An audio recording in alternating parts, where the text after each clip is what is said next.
सवालों के घेरे में है कि बंद से फायदा किसका किसका भला होने वाला है। नमस्कार, मैं आपके साथ विवेक और आज हम इस आंदोलन पर, भारत बंद पर और उस पर उपजी सियासत पर दिन भर नजर फरमाएंगे। लेकिन जरूरी यह है कि अगर आप बाहर किसी काम से निकल रहे हैं तो अपने प्लान में थोड़ा सा बदलाव कर लीजिए, क्योंकि आज किसानों ने अपनी मांगों को लेकर भारत बंद बुलाया है और किसानों के आंदोलन की आग पर सियासत अपनी रोटी सेकने में जुटी है। बिहार की विपक्षी पार्टियों ने किसानों के भारत बंद का समर्थन किया है।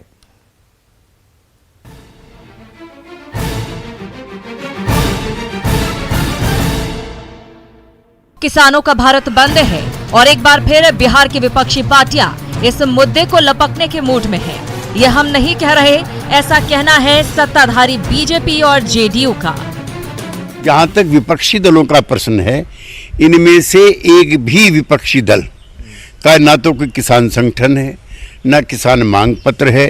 ये रस्म अदायगी करने के लिए और किसानों के बने बनाए आंदोलन में कूदने के लिए आतुर हैं। बिहार की विपक्षी पार्टियों ने भारत बंद के समर्थन का ऐलान किया है।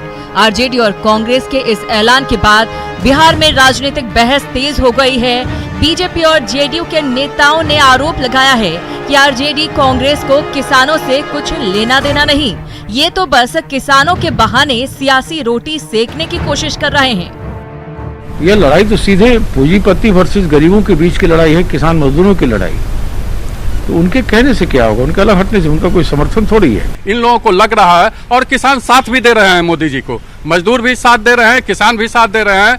तो अब इन लोगों को लग रहा है कि हमारी राजनीतिक खेती खत्म हो रही है, तो अब अपनी राजनीतिक खेती ठीक करने के लिए किसानों की खेती को ये चौपट करना चाहिए। बिहार में किसानों के बहाने सियासत तब तेज हुई जब राष्ट्रीय जनता दल ने किसानों के समर्थन में पटना के गांधी मैदान में सांकेतिक धरना दिया, जिसके बाद जेडीयू नेता नीरज कुमार ने तेजस्वी यादव पर तीखा तंज कसा। नीरज कुमार ने कहा कि जो लोग नौकरी के नाम पर किसानों से जमीन लिखवा लेते थे, वो पहले किसानों की जमीन लौटाएं, फिर समर्थन की बात करें। विपक्षी सहयोगी पार्टियों को यह दबाव देना चाहिए कि तेजस्वी यादव, आप नेता हैं, तो कम से कम आपके नाम पर जो किसानों की जमीन ली गई है वो किसान करा रहे हैं, वो कूली बन गए, कूली रेलवे में, तो कम से कम वो कूली जो बने हैं तो उनकी भावना आहत है, तो जमीन लौटा दे। और तेजस्वी यादव तब निकले, अब मचिया लेके निकलेंगे, बिना मचिया के लेके निकलेंगे, क्योंकि अब मचिया उनका आधार हो गया है। नीरज कुमार के हमले से तिलमिलाए आरजेडी नेता मृत्युंजय तिवारी ने पलटवार करते हुए कहा कि जेडीयू की सियासी जमीन खिसक गई है, इसलिए अब जेडीयू के नेता अनर्गल आरोप लगा रहे हैं। हमारा जमीन राजनीतिक बचा हुआ है, लेकिन जिनको 3 नंबर की पार्टी जनता ने बना दिया, वो देखे कि आखिर जमीन उनको राजनीतिक जनता क्यों नहीं दे रही है। दिल्ली बॉर्डर पर चल रहे किसान आंदोलन में न तो बिहार के किसान शामिल हैं और न ही बिहार के किसानों ने कृषि बिल को लेकर कोई विरोध जताया है, लेकिन विपक्षी पार्टियों ने भारत बंद का समर्थन कर इस मुद्दे को हवा देना शुरू कर दिया है। किसानों का समर्थन कितना मिलता है, ये दिखना होगा।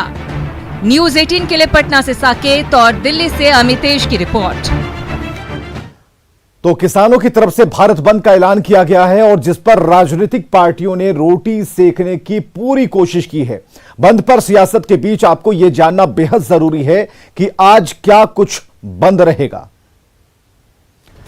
तो क्या बंद है, ये जानिए। हरियाणा, पंजाब, राजस्थान में सभी मंडियां बंद रहेंगी, यातायात सेवाएं प्रभावित रहेंगी। जो बंद के दायरे में है वो बातें हम आपको बता रहे हैं। जरूरी चीजों जैसे कि दूध है, फल, सब्जी, सभी पर रोक रहेगी। तो ये 3 चीजें जो हैं, मोटा मोटी आप जान लीजिए कि आज इनका दायरा सिमटेगा। चलिए, बंद के दौरान कौन सी ऐसी सेवाएं हैं जो जारी रहेंगी, ये भी हम आपको बताते हैं। तो एम्बुलेंस और आपातकालीन सेवाएं हैं, उन्हें जारी रखा जाएगा, इसमें कहीं कोई परेशानी और दिक्कत नहीं होगी। मेडिकल स्टोर खुले रहेंगे, आप दवाएं ले सकते हैं, इसमें कहीं कोई दिक्कत नहीं है। इसी तरीके से अस्पताल सामान्य दिनों की तरह खुले रहेंगे, मरीजों का इलाज चलता रहेगा, डॉक्टर मौजूद रहेंगे। शादियों पर कोई पाबंदी नहीं होगी, शादी जैसे समारोह पर किसी भी तरह की कोई रोक नहीं है। तो क्या खुला है ये आपने जाना। और ये जो हमने आपको बताया कि एम्बुलेंस और आपातकालीन सेवाएं खास तौर पर इन पर ज्यादा फोकस है इस बात को लेकर कि जो मरीज हैं, जो उनके परिजन हैं, जो दूर दराज से आते हैं इलाज कराने के लिए, उन्हें कोई दिक्कत ना हो और अस्पताल में सामान्य दिनों की तरह जो काम होता है, इलाज होता रहता है, वो सारी चीजें होती रहेंगी। खासकर जो मेडिकल स्टोर्स हैं जहां से दवाएं खरीदी जाती हैं, उन्हें भी इससे दूर रखा गया है। तो ये एक बेहतर बात है। और जहानाबाद में किसान आंदोलन के नाम पर कुछ समर्थक पार्टियों के बैनर के साथ प्रदर्शन कर रहे हैं। बंद समर्थकों ने NH 83 और 110 को